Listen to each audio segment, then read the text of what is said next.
অবাক করা তথ্য হচ্ছে অধিদপ্তরের হিসাবরক্ষণ কর্মকর্তা শরীফুল ইসলাম জেকে বসেছেন। এরই মধ্যে 4 জন আত্মীয়কে বিভিন্ন পদে চাকরি দিয়েছেন।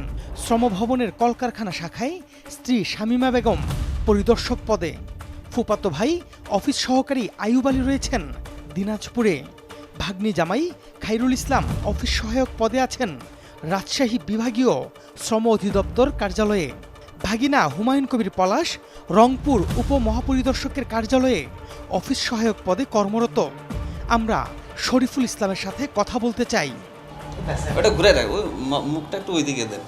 ওই যে এটা আচ্ছা, ওটা সমস্যা নেই। হ্যাঁ, তাহলে আমি একটু যে আপনি এবং আপনার মোট 5 জন মানে আত্মীয় স্বজন আপনারা এই মিনিস্ট্রি আন্ডারে চাকরি করতেছেন। হ্যাঁ করতেছি, ঘন্টা সত্য।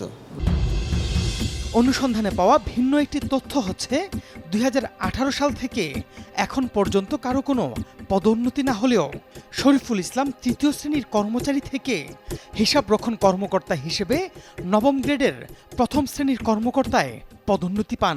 আপনি 3য় শ্রেণী থেকে 1ম শ্রেণীতে সরাসরি চলে আসলেন কিভাবে, মানে এই প্রমোশনটা? এটা প্রতিটি ডিপার্টমেন্টের যে পদোন্নতি নিয়োগ সংক্রান্ত নিয়োগ বিধি থাকে। তো 3য় শ্রেণী 2য় শ্রেণীর এরকম আর কতজনের প্রমোশন হয়েছে আপনার সাথে? এটা তো আপনার পদ শূন্য হওয়ার ক্ষেত্রে বা সাপেক্ষে আপনার পদোন্নতি দেওয়া হয়। শূন্য পদের অভাব নেই আপনার এখানে, সবাই এটা তো কর্তৃপক্ষ চলতি দায়িত্বে, তারপরে সবাই উপরে পদ নিয়ে বসে রয়েছে। এটা তো আপনার কর্তৃপক্ষ বলতে পারবে, এটা তো আমরা তো বলতে পারবো না। আবারও সেই কর্তৃপক্ষ, অর্থাৎ বাংলা নাটকের আলোচিত সেই চরিত্রের মতো। ব্রিজ কিটা বানাইছে? ব্রিজ তো বানাইছে কর্তৃপক্ষ। কিটা বানাইছে ভাই? কর্তৃপক্ষ কিটা বানাইছে? কিটা? কর্তৃপক্ষ। এবার খুঁজব কর্তৃপক্ষকে।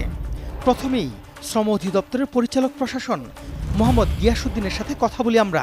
এখন আপনি যাদেরকে দেখতেছেন ডাইরেক্টর, ডেপুটি ডাইরেক্টর, ইভেন কি অ্যাসিস্ট্যান্ট ডাইরেক্টর, আমরা তো আসলে ওই সময় ওই প্রক্রিয়ার মধ্যে ছিলাম না। তিনিও যেন আরেক কর্তৃপক্ষকে দেখালেন। আমরা সেই কর্তৃপক্ষের সাথেও কথা বলেছি। একটা হচ্ছে পদোন্নতি, একটা চলতি দায়িত্ব, আর একটা হচ্ছে অ্যাটাচমেন্ট, সংযুক্তি।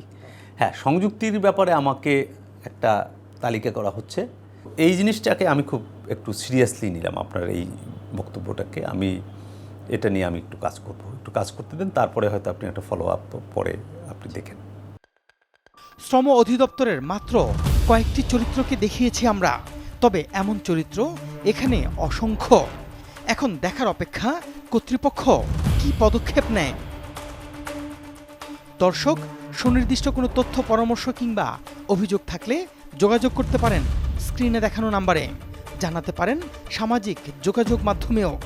আপনার দেয়া তথ্যে সমাজের রন্ধ্রে রন্ধ্রে ঘাপটি মেরে থাকা জমাট অন্ধকারে আলো ফেলবে টিম সার্চলাইট। অনুসন্ধানের আলো হাতে দেখা হবে অন্ধকার পথে।